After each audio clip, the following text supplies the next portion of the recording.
देखें रबिया, ये एक सुप्रीम कोर्ट ऑफ पाकिस्तान ने एक नोटिस जारी किया था जिसपे मोस्ट इमीडिएट लिखा हुआ था, और उस नोटिस के जरिए governor, state bank, secretary election commission और इसके साथ जो वजारत खजाना के हुकाम थे उनको चीफ जस्टिस ने अपने चैम्बर में तलब किया था। चीफ जस्टिस ने फिर चैम्बर में डिटेल हेयरिंग की इस मामले की।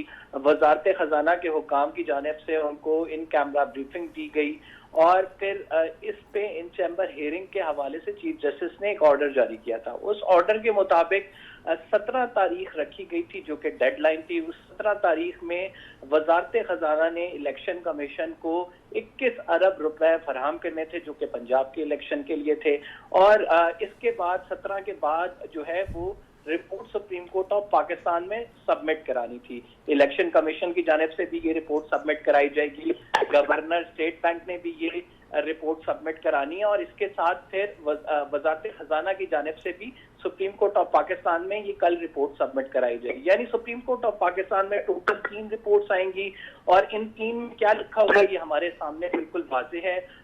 क्योंकि ये मामला कायमा कमेटी में गया, कायमा कमेटी में गवर्नर, स्टेट बैंक की जानिब से कहा गया कि हमने फंड्स मुख्तस तो कर दिए हैं, लेकिन आर्टिकल 84 के तहत इसका जो इसकी एलोकेशन के बाद जो इजरा है इसका वो विफाकी हुकूमत ने करना है, और विफाकी हुकूमत ने फिर काबीना का इजलास बुला लिया। फिर काबीना के इजलास में हमने देखा उन्होंने मामला पार्लियामेंट को रेफर कर दिया।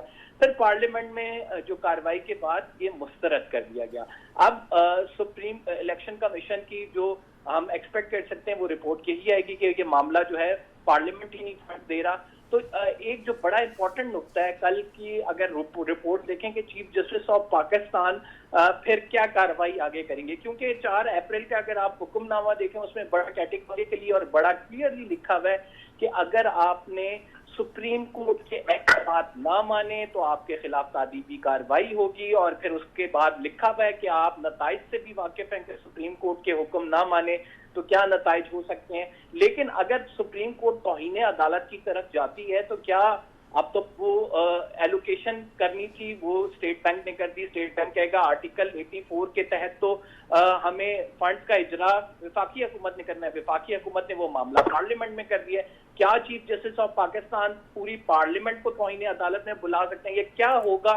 ये एक बड़ा अभी राइट नाउ ऐसा नुकता है जिसपे सबकी नजरें कि सुप्रीम कोर्ट का आगे का लाए अमल क्या हो सकता है, किस तरह से सुप्रीम कोर्ट इस मामले को आगे लेके चलेगी। लेकिन एक बात बड़ी क्लियर है, 4 अप्रैल को भी ये ऑर्डर किया था कि अगर आपने हमारा हुक्म ना माना तो कार्रवाई होगी। उसके बाद फिर मोस्ट इमीडिएट का 7 पेज का जो हमारे सामने ऑर्डर आया, उसमें नोटिस आया, उसमें भी ये कहा कि ना माना हुक्म तो कार्रवाई होगी। चीफ जस्टिस ने सितंबर में रिटायर होना है, बड़े लेगेसी को लेके वो अपने बड़े कंसर्न है। तो सुप्रीम कोर्ट ऑफ पाकिस्तान क्या करेगी इस पे सबकी नजरें